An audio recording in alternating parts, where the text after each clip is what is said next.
Hi, everyone. I am Lauren Listowskis, and I am Grit Health's Program Director, and I'm also a cervical cancer survivor. And I know I hang out with you guys a lot in the community and listen to what you guys are asking and wondering and have questions about and search the internet for endlessly. I do the same thing, so don't feel bad. And so something that comes up a lot in our conversations is questions about clinical trials. What are they? How do you get into one? How do you even look them up? And really, there's a lot of myths floating around on the internet and things you might hear in different groups with your cancer friends. So I wanted to take the time to sit down with Grit Health's Chief Medical Officer, Dr. Dan Platt. He recently wrote a pretty long blog series for us about clinical trials, but we really wanted to take the time to just sit down, him and I, and kind of go over some of these key points. Listen to us on your drive home, listen to it while you're cooking, watch us while you're doing some other things in case you don't have the time to read the blog. So we're just going to be going over some clinical trial questions, and I will briefly turn it over to Dr. Dan and let him just say hello, and then I will jump into asking him tons of questions for you guys. Thanks, Lauren. Hi, everyone. Great to talk to you and be able to be here with Lauren to answer some questions. As Lauren said, there is a full blog article. It's very long, but it has some really great details that might be helpful to look at, especially screenshots and stuff that show you how to go through and find a trial. So highly recommend you look at that too. But as a starting point, this will be a nice introduction. So thank you, Lauren.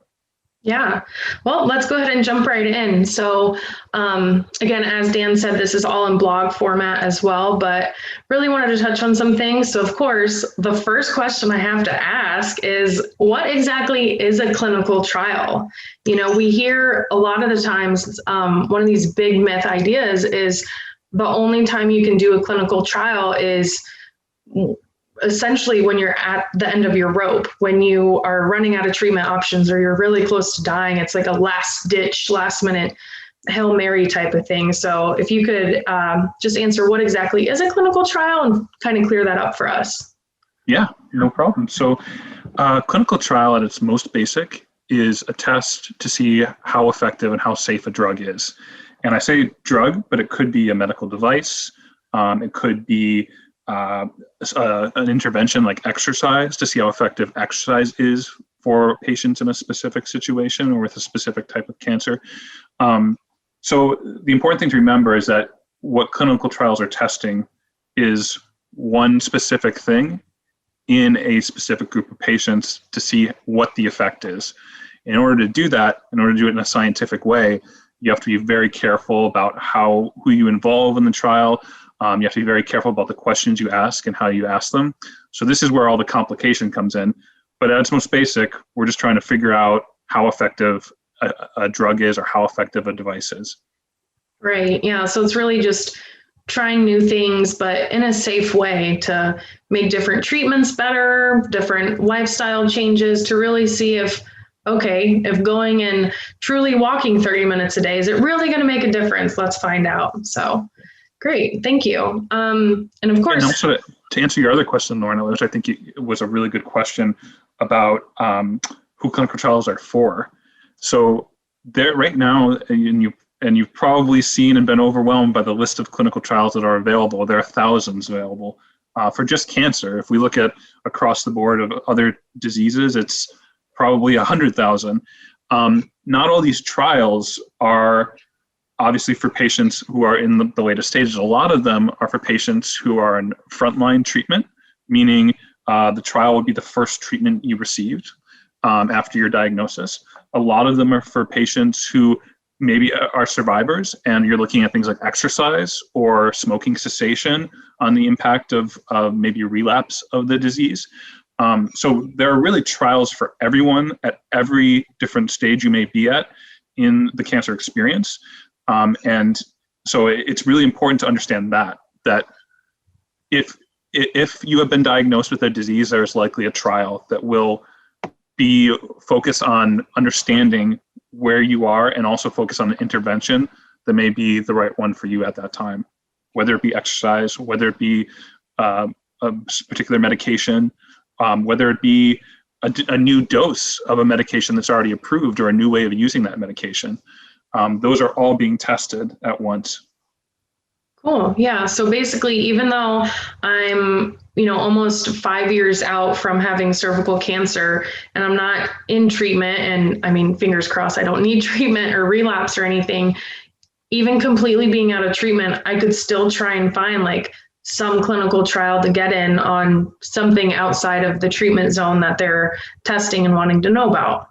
For sure. I think for a lot of survivors, it's going to be diet, and it's also going to be exercise as impact and kind of as a way to monitor health and improve health. And then these would be longer trials, of course, because something like exercise as an intervention won't have as quick an impact as something like a drug will. But the goal would be to follow people over a long period of time, maybe 5-10 years, maybe even longer, and make sure that if people who are exercising and are eating healthily, what's their level of risk of a relapse compared to people who are more sedentary or smoking or not exercising? Are they going to relapse at a higher rate? So like it'll allow us to tell what's the value, the true value of exercise and diet for survivors of a particular disease. And it would also be important to mention too that for a trial of that type, you would include patients from a lot of different cancer types. So whereas a drug study will be for maybe just cervical cancer, in a larger trial like that, looking at things like exercise or diet, you'll be included in a group of a bunch of cancer patients with different disease types to monitor over time.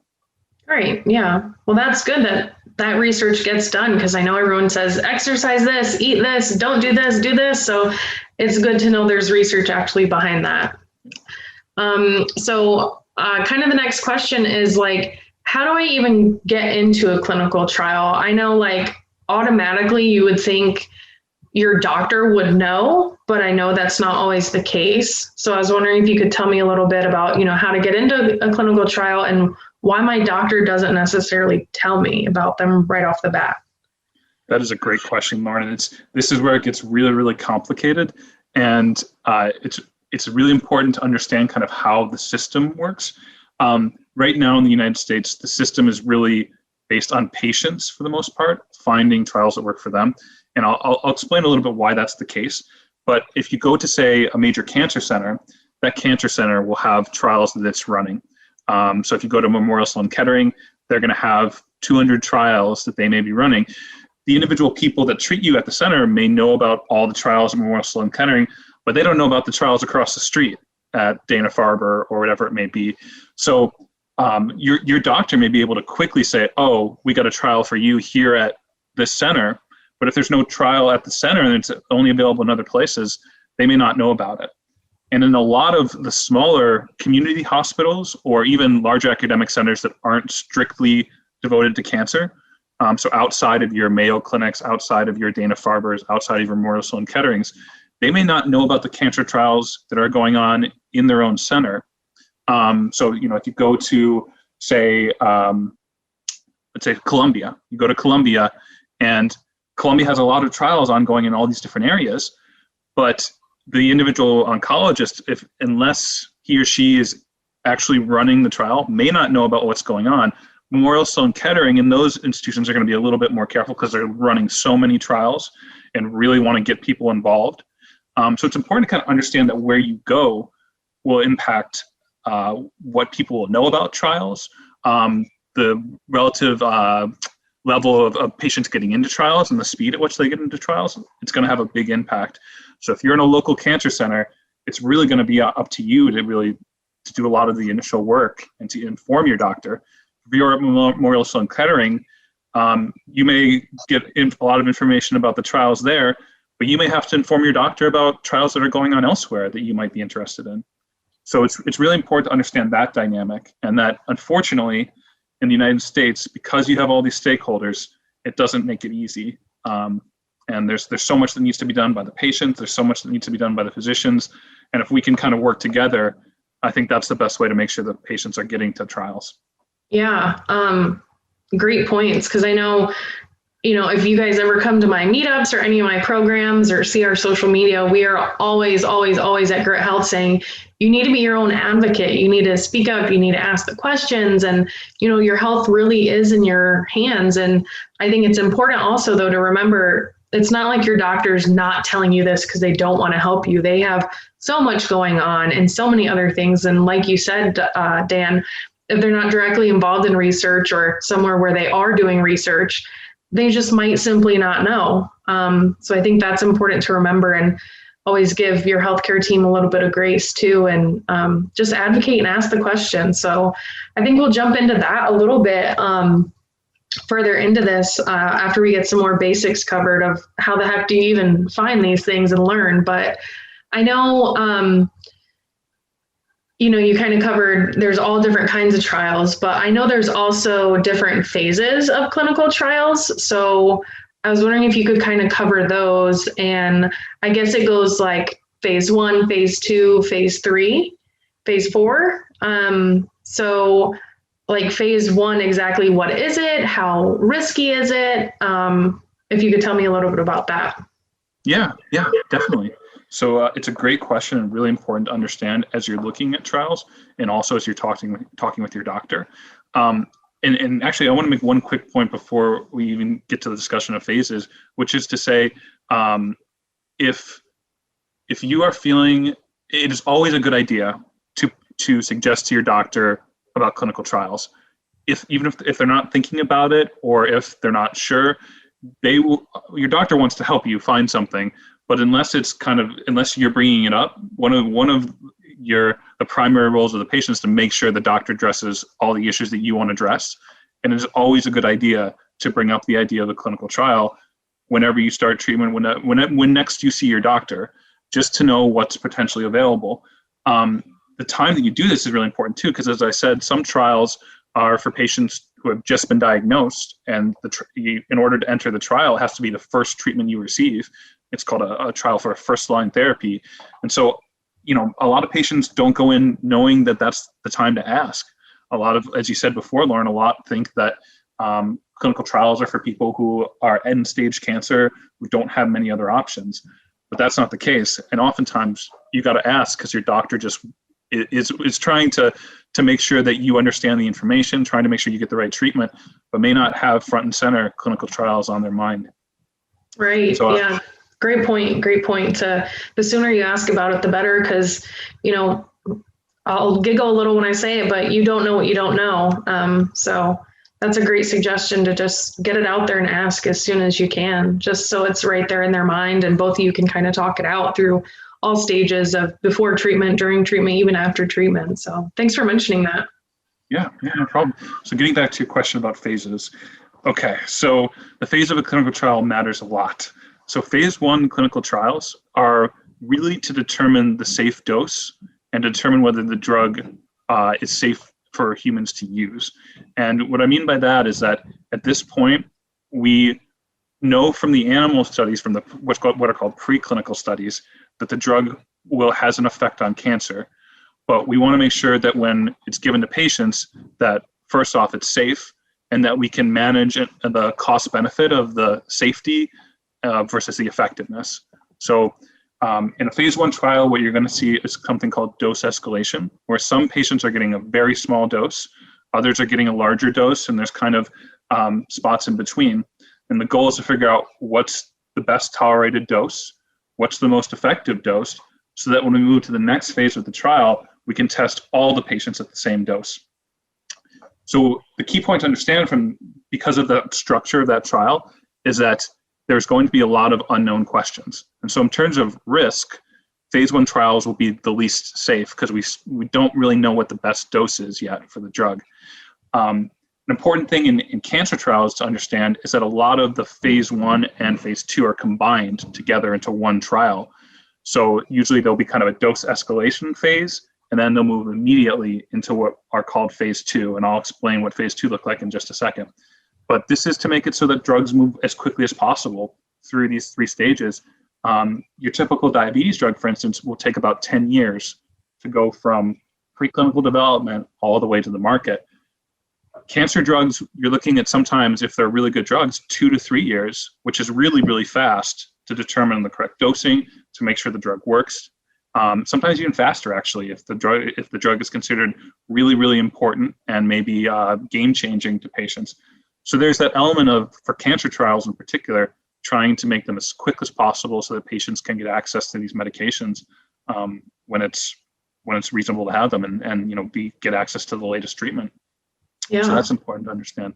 Yeah. And I guess one thing that just kind of comes to mind, and, I hate to be blunt about it, but, since phase 1 is potentially the riskiest type of trial, since there are so many unknowns, I mean, the automatic question that came to my mind, and I'm sure others, is like, how risky is risky and dangerous? Like, do people die in phase 1 clinical trials from things going wrong?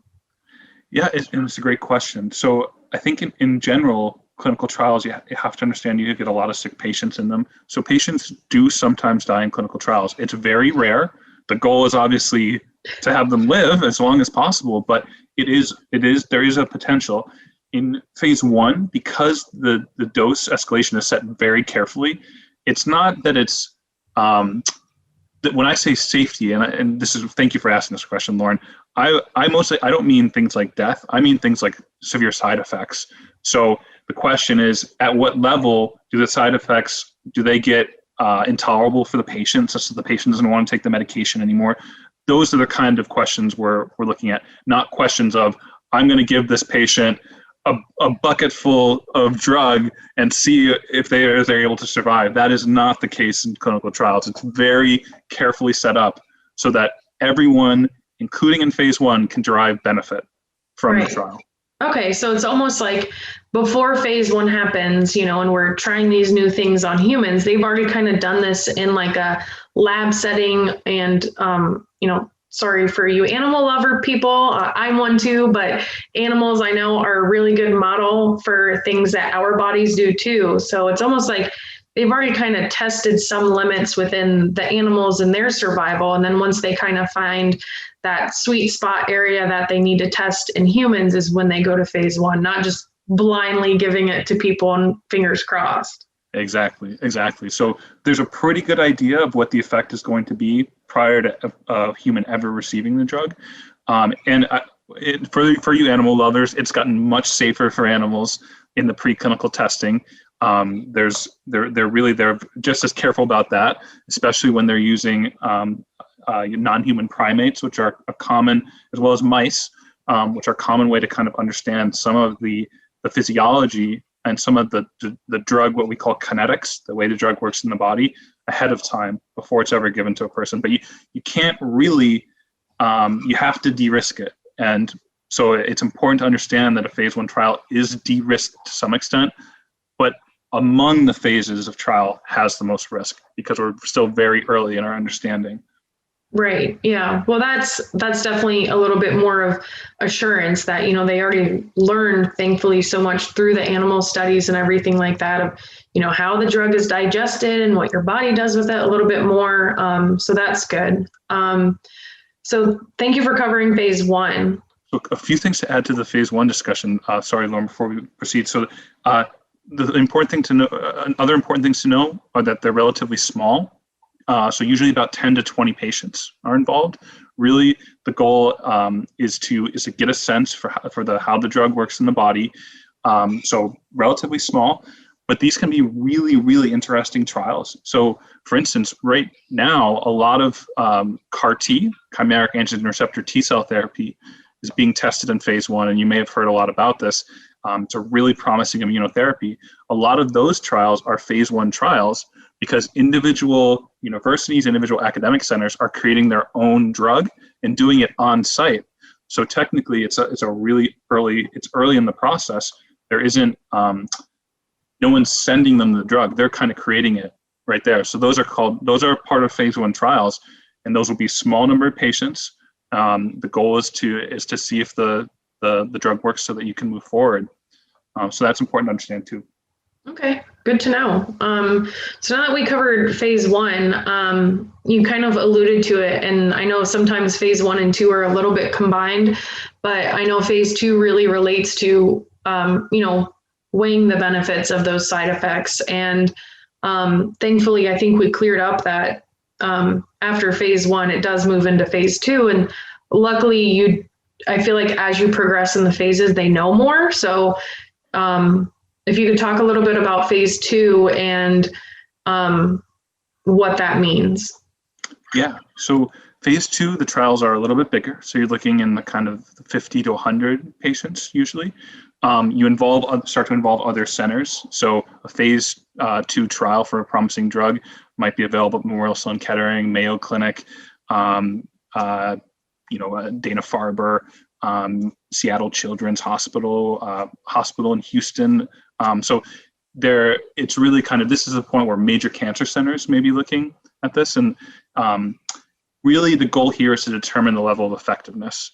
The goal is to get a sense for everyone involved, the researchers, the patient, the pharmaceutical company that may be sponsoring the drug, to get a sense whether, okay, is it ready to move the drug to phase 3 trials? Are we ready to spend the money necessary to really dig into this question, to involve hundreds and hundreds of patients getting on it? Do we know that the benefit outweighs the potential risk? So oftentimes, do we know that we can keep patients alive for 10 months with relatively few side effects, or can we keep patients alive for 5 years with a ton of potential side effects and a lot more risk? We need to figure that out in a phase 2, and part of that is a phase 2 trial before we involve tons more patients on the drug. Right. Yeah. No, that's good to know. And so it's, they know a little bit about what you're getting into side effect wise if you're entering it, but really seeing the depth of that and length of time and seriousness of it. And something, we're talking about clinical trials, and I know I hear a lot and you see it a lot, and like, what in the world is meant by a placebo? Like, I know some people think, or I've heard like, okay, if you're getting the placebo in a research study or clinical trial, like you're getting like a fake pill or a fake drug. Like you're not getting any treatment. Yeah, so this is a common misconception, and a lot of questions get asked about this, and it's really important to understand. So placebos usually get involved in the phase 3 part of the trial. And during phase 3, because it's the largest trial, you're having hundreds of patients involved, it's the most carefully done. It's the one where you really need to determine, okay, this is the data that the FDA is going to look at to say yes or no to this drug. So it's done very carefully. But one of the things that's usually done in this type of trial is something called double blind. It's a double blind trial. And so what that means is that neither the doctor or the patient will know which arm of the trial they're on. So for instance, this is where the placebo comes in. The placebo is usually a way to make sure that the trial stays blinded. And so what I mean by that, let's say that the two arms of the trial that you're testing are one arm where patient is getting chemotherapy plus the study drug. And the other arm, they'd be getting chemotherapy alone. In order to make sure that the patient doesn't know what arm they are on, you can't just give the patient in the chemo arm only chemo, because they're going to know, oh, I'm only getting one drug when the other arm is getting 2 drugs, chemo plus the drug we're studying. So in order to make sure the patients don't know and the doctors don't know, you have to add a placebo to the arm, but you're still getting that chemo. You're still getting the standard of care. Phase 3 always tests against the best drug for what your cancer is, where it presently is. So you're always comparing the study drug to the best drugs possible, or you're comparing the study drug plus the combination of the best drugs available to just the best drugs that are currently available. So where placebo comes in is really to make sure that we're not confounding the data and that the data is valid, so that when the FDA makes a decision, they can say, all right, we see exactly that when patients don't know what drug they're on, these patients in the active trial group do a ton better than the patients who are just getting standard of care. But without that, there would be bias introduced and the science wouldn't work correctly. We wouldn't be able to make that analysis work. So that's where our placebo comes in. But the important thing from the patient perspective is to know you will never just get a sugar pill in a clinical trial. You will always be getting the best treatment or the best treatment plus. So that's important to understand. Okay, yeah, that's super important because you hear placebo, fake pill, sugar pill, and it's like, why the heck would I want to enter a trial when somebody's getting all this cool new stuff that's hopefully going to work really well? And it's not like if you're in the other group, you're getting nothing. You're just getting what currently is the standard of care, the best care, and they're trying to find something better. So you kind of fall into one of those. So it's not like they're just leaving you high and dry to not survive. Great. Absolutely. And then I know in your blog you talk a lot about the phase 3 trial and why that kind of trial is a little bit easier to kind of find. It's broad. Again, as we go through these phases, they look at more and more people and in more and more places. So I know we'll get into that a little bit later, but overall, what are the requirements, or what should I even think about? I know you mentioned asking your doctor early and just looking into it, but how do I even decide if a clinical trial is something I should look at or really, really consider getting into? Yeah, that's a great question, Lauren. And I think it's really important that you understand as a patient what you're potentially getting yourself invested in and the reasons for doing it. So the key reason is that clinical trials are the way we advance science. It's the way we advance our understanding of medicine. Without clinical trials, we wouldn't be able to move forward in medicine. We would have no way of understanding whether something is actually an improvement on what's already existing. As kind of a general idea, clinical trials are relatively new. They've only really been around for 200 years, maybe even a little bit less than that. And so there's a reason that in the Dark Ages, they didn't know what they were doing, and a lot of people died, and there were a lot of misconceptions. When clinical trials came on, it allowed us to work from an educated base and to be able to build up this edifice, this structure of medicine to where it is now. So the fact that only 5% of cancer patients currently participate in clinical trials means we can't move as quickly into understanding and into curing cancer than if more participated. So that's your key reason. Your key reason is to make medicine better for you, for the future, to make our understanding better, to improve cancer treatment. That's the key reason to join. Now, I won't act like there isn't a little bit more burden on the patient in a clinical trial compared to just receiving regular care, because there's so much work that goes into following the patient. There's so much work that goes into making sure the treatment is right, to making sure that the treatment is effective. So understanding the effectiveness. A lot of times people will have to have a lot of blood draws to see what the drug is doing in the body. They'll have to have imaging to see the effect that the drug is having on the cancer. And so you're going to have a lot more follow-ups and a lot more chances to interact with the healthcare system in a clinical trial. A lot of patients find that helpful. They find it helpful that they really are getting a lot of care and are getting a chance to understand exactly what's going on with their treatment. The downside is that you do have to be at the hospital more. You do have to come in more. You're going to have to see your doctors more. They're going to want to check up on you.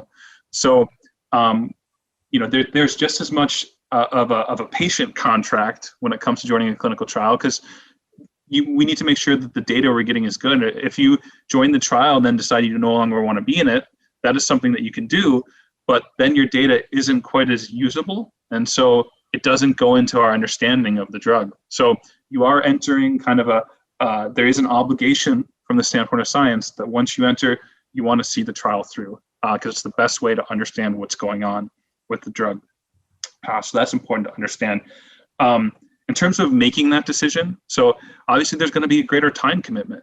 So if you feel like you cannot make that greater time commitment, or if you feel like you don't have an understanding of what the time commitment is, really important to ask to get a better sense how often you're going to have to come into the hospital, what the follow-up is going to look like, what the treatment, how the treatment is arranged. So do you need to get treatment every week for a number of months, or do you need to come in once a month? Understanding that and understanding the level of time that you have to devote to this will determine what trial you want to do. So it's important to have that recognition. And then, just from the standpoint of really making sure that the trial is right for you, we want to know where you are in your treatment journey. As I mentioned before, there are trials that look at first-line therapy. There are other trials that look at patients who are in a more advanced stage of cancer. And so you really need to understand where you are, because that will determine what trials might work for you. So the stage of your disease, the treatments you've received, so in the past, so the drugs received, how much, how long you received individual treatments, the cancer drugs you're currently taking. Sometimes one of the drugs you're taking will preclude you getting this new drug, and there has to be what's called a washout period, where you stop with the medication you're taking and let it leave your system so that you can take the new drug in the trial. So it's important to understand that, and your doctor has to be able to time that in getting you into the trial at the right time. The genetics of your cancer now matter a lot, because a lot of these treatments that are coming along that are revolutionary are looking at one specific genetic alteration in your cancer and are targeting that alteration that your cancer uses to grow. And so understanding whether you have that particular genetic mutation will determine what trials might be available and what trial might be the best. So these are all things that you're going to want to talk about with your doctor to get a better sense of, so that when you start your search, when the doctor starts their search for you as well, that you guys are aligned and know exactly what direction you need to go in. Right. Yeah. So a lot of things to consider, basically. It's complicated. I know sometimes just thinking about, you said it's really important before you start your search of understanding what you've already had or been through and done treatment-wise and where you're at.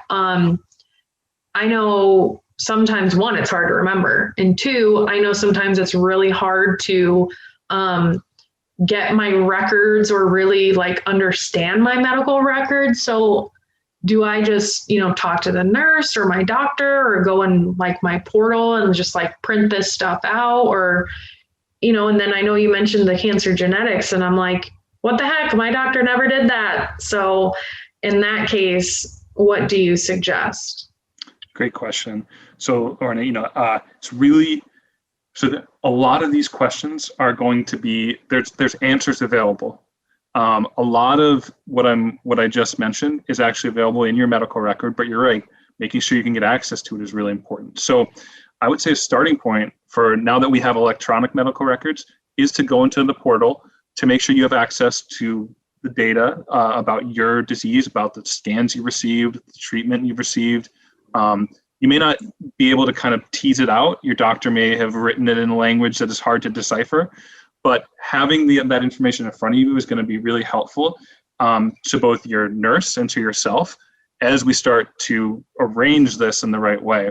And so there's a lot of different resources that you can use to get a better sense of what information you need to know. I think in the article I wrote, I point to people going to the NCI has a really nice worksheet that will help you fill out and gives you kind of a sense of what information you need to pull. A lot of it is related to things like the stage, the treatments you've received, the genetics, which I do want to address that question in a second because it's a really good one. How to go about getting genetically screened if you haven't already. But having that information and being able to pull it out of your medical record is something that I think it's really important to do with someone who has some medical knowledge. So if a nurse can sit down with you, that's great. If your doctor can sit down with you and do it, even better. But I do want to make it clear that you could probably do some of it by yourself, figuring out using the NCI worksheet as a guideline. And if you also need help, there's a ton of different resources you can use. The NCI operates a site where you can call them in and they can help you kind of organize the information, which is really helpful. And I include that in the article. I'm happy to help if I know I'm one person, but I'm happy to help if I have the time to help people find that information and pull it and make sure that you're organized before you start your search. Right. Yeah. So really it's, getting on that portal or asking for the records, and really there shouldn't ever be a reason why, my doctor or their office or this hospital says, no, you can't have your records because they belong to you. They belong to you. There's a legal requirement for when you ask for your records for your doctor or the hospital to give them to you. Most hospitals now, just through electronic medical records, just kind of alleviated the need to even hand something over. They've just made it available to you if you have the password to make sure that you can log into the system. They obviously want to protect everything and keep it private, but they also want to make sure that you have access. So that's really useful. If you don't have a portal system, or if for any particular reason, you can make a request to get your records and they have to provide them. So it's important to understand that. I do want to get back to the genetics question too. So a lot of times now, and in a lot of different types of cancer, it's kind of an automatic thing that's done is to look at the cancer genetics. So for instance, in something like breast cancer, treatment is so focused on the targeted therapies, whether you have estrogen receptor positivity, progesterone receptor positivity, something called HER2 positivity. So if you're a breast cancer patient, you've probably heard of that. If not, you might not be familiar with the terminology, but these are, before any treatment is given, you need to understand the genetics of the breast cancer so that you know what treatment the patient will receive. Similarly, if you look at things, lung cancer, it's one of the genetic testing is a prerequisite for treatment. So you always will get that genetic test for what we know are targets that we can currently treat. The tricky thing gets into if there's a new target that a drug is trying to bring about that's being tested in the clinical trial, you may need to get an extra test to determine whether you are a genetic candidate for that trial. That's just an extra test that can be done if you have an interest in a trial. You can ask to get genetically tested, or it's just going to be done as part of the trial, and it'll be free to do because it's really necessary to determining who gets into what arm of the trial. So if you have not received a genetic test or a specific test that you're wondering about, ask your doctor. If they think it's medically warranted, and most of the time they will, if you're trying to get into a trial, or if you have a question about a genetic component that you think would be important to understand, ask about it. It's easy to get it done. Your doctor will likely recognize the importance or provide a reason why they maybe haven't done it. And that's important to understand too. Make them give you a reason. Make them say, okay, I understand why you're looking at this, but here's why that isn't medically indicated right now. That may be something we want to do down the line. But get that response so you understand what the plan is. Does that answer your question, Mark? Yeah, exactly. And, I'll say it again, it goes back to being your own advocate and asking the questions and speaking up, and why, again, it's so important. For sure. So thank you. One thing you did mention that, if anybody, I'm sure other people thought of this, cancer is expensive. And so you briefly talked about, maybe there is testing that is included in the trial. So, hello, money. When you go into a trial, is it expensive? Is it free? Like all these different appointments I might have to go to, like, how the heck do I afford that? Or is it like actually included? Good question. It is all included. And this is one of the main advantages of a clinical trial, is that you will get a really expensive, likely very new drug. You will get all your care for free. You will get all your scans for free. Everything is going to be included. It's part of the benefit of actually helping the science. And so that's a really great thing to understand, and really important to understand, is that you will not have financial responsibility for the cost of the drug, the cost of your visits. What you may have financial responsibility for is the cost of travel, although a lot of companies now are reimbursing that. So you can get, if a drug company is sponsoring the trial, they may reimburse you for your gas. They may reimburse you if you have to stay at a hotel overnight while you receive treatment. They'll likely reimburse you for that. It's important to understand because that will vary by trial in terms of those costs. Some drug companies are really even wanting to move to providing childcare, so that if you have a child and part of the reason you don't know if you'll be able to participate is because you have to take care of that child, they're saying we'll cover the cost of you getting a babysitter or putting that child into an after-school programs that you can get treatment. So that's important to understand too. So what costs are covered? Always the cost of the drug, always the cost of your care. Important to find out, because it varies by trial, whether those other costs of travel, of childcare or elder care, or pet care, whether those may be covered.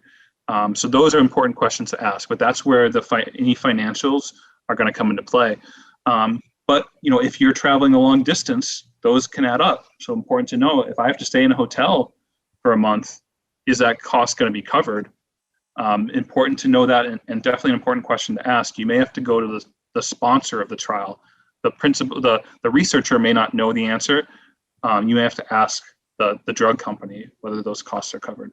Right. Yeah. And one other thing I just wanted to ask too, before we kind of move on with things is, you mentioned how important it is for the research and everything to, really weigh your options. And once you decide to go into a trial, to really stick with it. But I know me, like, I would feel really bad if something happened to where, like, what if I moved, or like, do I get in trouble, or, if I have to leave it, or, do people ever get like kicked out, and kind of, are there repercussions to that, or, Yeah, great question, Lauren. So there aren't any repercussions, except you will no longer be able to receive the drug if you decide to leave the trial. A lot of times, if you're moving in the middle of a trial, because something like a phase 3 trial occurs at hundreds of sites around the country, you may be able to re-enter the trial, and there'll be a chance for communication back and forth between your place where you were receiving the treatment before and the new location you're in, and it may be pretty seamless to make sure that you're staying in the trial in that new place. So that's a really important to understand, and important to kind of, if you're thinking about making a move, know that you can still do that. Even if you're saying, I'm going to devote my time to this trial, you may still be able to stay in it. If you have to leave, there are never any penalties for leaving a trial for any reason. It's more understanding that your data may not be usable if you leave the trial early, especially if you haven't finished treatment, or for instance, if we don't know the level of effectiveness. So if we're trying to figure out how much the tumor shrinks, and you decide you no longer want to come in for scans, we won't know exactly what the impact has been for your cancer. So even if you're doing well, and sometimes especially if you're doing well, important to go in and stay in the trial, so that there's that follow-up can be done, so that people can know, boy, the drug worked really well for these particular patients. Because sometimes the drug may only work for a subset of patients. We may not know why the drug works for certain individuals and not for others, and we need the data to be able to understand that. So that's important to get that piece of information. There was another element of your question that I want to make sure I addressed. Did I get to what part of that? Yeah, no, that was good. Just to know of, what exactly happens. And it's funny you mentioned it's also super important when you're in these trials of reporting and tuning in and letting them know, like, that you are well, which is almost the opposite of normal care. Like, if you're feeling good, you don't really go in. So, and that's what's ultimately really important, is people that are doing well. That means whatever's happening in the trial is successful for you, and they really need to know that. And again, like you said in the beginning of us chatting today, was how important it really is to participate in these things, because if we aren't entering these trials and, going to the extra appointments and doing these things, like, the science isn't going to be able to advance and help people down the road. So I think that was definitely answered my question. There's one other thing I want to add there, which is kind of about the length of a trial. And so understanding what the pieces of a trial are, and how so a trial may say this is a 5-year trial. That doesn't mean that you're going to be receiving treatment for 5 years. What that usually means is in the treatment phase, you might be receiving treatment for 6 months, 3 months, maybe it's a year. After that is the follow-up period, when we need to figure out how well the drug is working. So if you're in the follow-up period and a drug stops working, meaning that you progressed, you can stop that. That's for you, that's the end of the trial. You can then go on to a different trial. So a trial for an individual patient may last 6 months, may last a year, may last 5 years, if you're doing really well. But you'll only be responsible for staying in the trial if the drug is working for you. So that's important to understand. And also usually the treatment period is much shorter than the total time period of the trial. Okay, yeah, that makes sense, because I would be totally confused and upset to where if something wasn't working and they made me stay in, or, they can't make you stay in it, but it's good to know the reason you're kept in things is because they're working and to follow you throughout, even after you stop taking the drug. So thank you for clearing that up. Another quick question I have is, you mentioned a little bit about like your data and, your data not being used if you do happen to have to drop out and things like that. Say you do stay in or whatever, what do you mean by data, and like who knows all this crazy information about you and where does it go? And like, I don't know, you just worry about security of things now with, the electronic medical records, and am I going to get like scammed or someone show up to my house, or, what does that mean? Great question, and really important to understand, Lauren. So all the data is what's called de-identified. So when you enter the trial, you'll actually get a number that the trial will use instead of your name. The goal there is to protect all your data so that as data is collected, it's de-identified. It's such that you can't connect the information, the medical information, to a particular person. So your data is very carefully protected whenever you enter clinical trials. It's probably one of the safest uses of data. You're much less safe going on the internet and paying for things on Amazon than you are with your data that accumulates from a clinical trial about its effectiveness and its safety for you. That's really well protected. Okay, good to know. So it's almost like when I walk in there, like a regular check-in, you give your name, but then beyond that, I'm almost not Lauren anymore. I'm patient 123 or whatever. And so everything is associated with kind of my identification number rather than me as an actual person. And that's how they kind of keep it safe. Yeah, and it's a way to protect the individual patients. It's a way to make sure that the data is collected correctly, and that it applies, and that it can be used in the right way. So really important to understand that. Great. Yeah. Well, thank you so much.